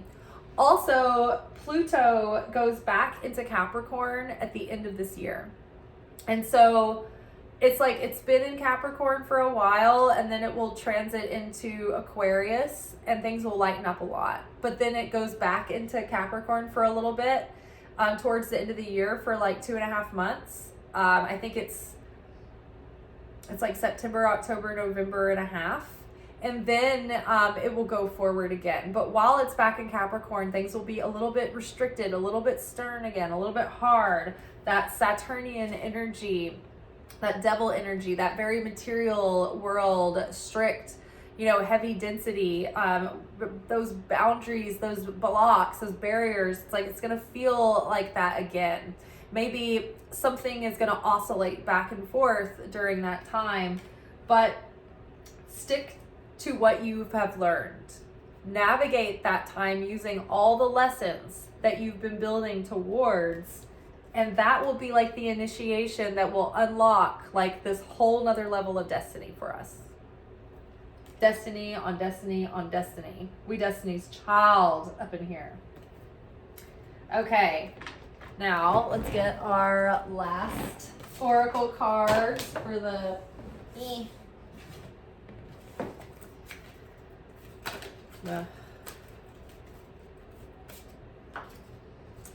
last quarter of the year, and then we'll be done.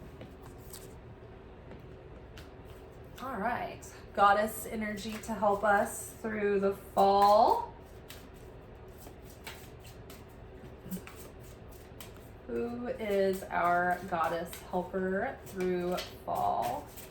Whose energy do we need to embody more of in the fall? Ooh, Pele, divine passion. Be honest with yourself. What is your heart's true desire? Again, it's the desire that keeps us going. It's the desire that fuels the manifestation. And, if we're going to build a life based on authenticity, that's fulfilling, we have to be real and honest about what it is that is driving us, what it is that's motivating us. Is it fear or is it desire? And is that desire coming from a healthy place? Is it a spiritually, soulfully directed desire, or is this desire, where is this desire coming from? But either way, we need to stoke our desire. Be honest with yourself. Where is your heart's true desire? Or what is your heart's true desire? Where is your heart pulling you? Be honest about it. And that fire, that passion will be very powerful. Okay, our animal helper for fall. Yeah, because sometimes, we get discouraged with our manifestations and we wonder, what is it all for? Is anything ever going to happen? Even if it does happen, sometimes it's like we go through lulls or it's not even fulfilling.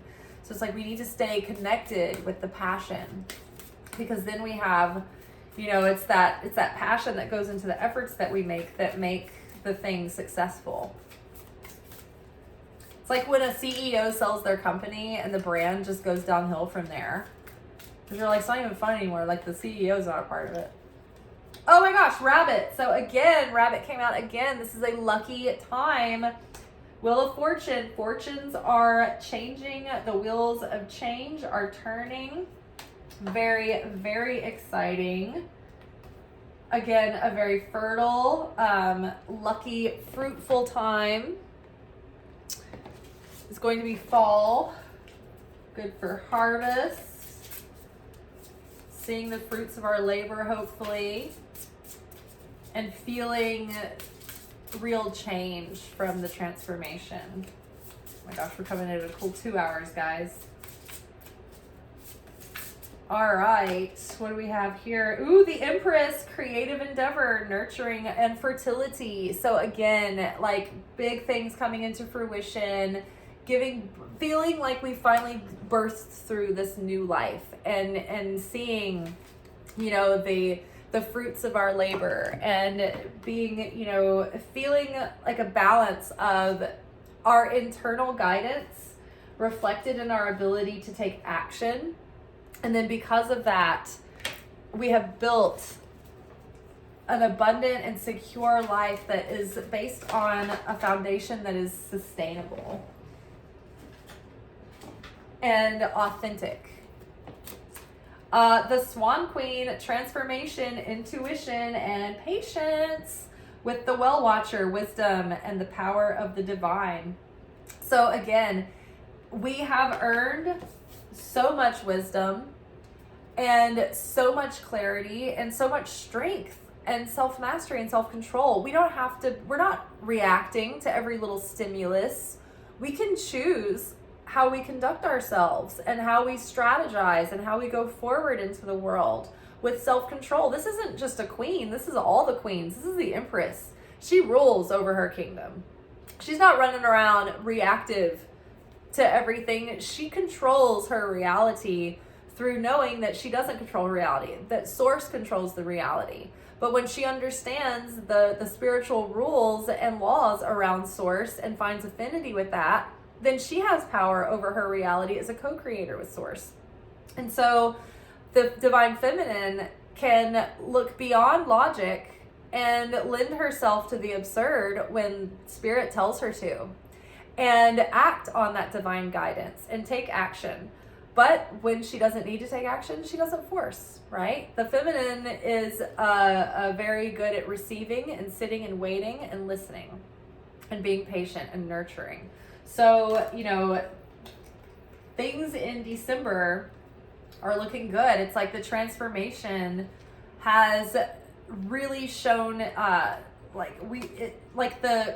the results of the transformation are showing. Like we are so changed and grown and come so far that we're practically a transformed individual, and our life is totally transformed. And it's because we've developed the power of our inner wisdom to rely on the divine, to connect with the divine, to wait on divine timing, to wait on divine guidance, but then act on that and be certain in it. And because of that, our greatest fulfillment and an up level of our life is bearing fruit. And it's a deeper level of fulfillment than we've known, and a deeper level of security and serenity, and a level of living in it that's authentic to who we are. It's not like we've put on this play and this is what society wanted, and we've forced ourselves into this peg that we don't really belong in, and we're making it work, and I guess this is what success is supposed to look like. No, it's like I went against all odds and I did my thing, and even though it was supposed to fail, it didn't, and now I'm here and I'm doing it my way. That's what we're looking for. So yeah, very exciting, very interesting year ahead. Can't wait to go deeper into the month by months. So be looking for those to come out. I'll be hopefully doing January, February, and March, at least tomorrow on my other day off. And I will follow up with the rest of the year as swiftly as possible. I don't want to pull a last year and never do November or December. So yeah, I'm going to be less perfectionistic about the big setup and the outfit, and be just more worried about cranking these out and getting the readings up, because I really think they're an amazing resource for the year, just to get yourself a big picture look at the outline of what to expect in the energy. That way you're not thrown, to and fro by the winds of change. You kind of know what to expect, so you can brace yourself, right, for the plot points. Then we'll go deeper into the month by month. And again, that's more of an outline of the episode, right? It's like you fill in the gaps through the month by your free will and the way that you show up, and the choices we make. But the general outline of the episode is kind of there, and that's kind of how I like to look at it. It's like if life were the show, right? The month is like the episode. It's like days are episodes, weeks are episodes. But yeah, it's sort of like Curb Your Enthusiasm, where that show, every episode is laid out in an outline, but essentially each scene is kind of outlined as well, but the characters improv their dialogue and where the scenes kind of go. So that's kind of a great metaphor for life. Well, all right, y'all, I'm tired. I'm sure you are too. I'm going to have some really fun snacks. I found some caviar at Publix and plantain chips and sour cream, and I'm going to recreate a similar food that I had. One time I had tempura plantains that were garnished with sour cream and caviar. It was one of my favorite things I've ever eaten. So I'm going to attempt to recreate this, but they're not going to be tempura plantains. They're going to be plantain chips, but I still think it'll be kind of a good pairing with caviar. All right, y'all. Ciao.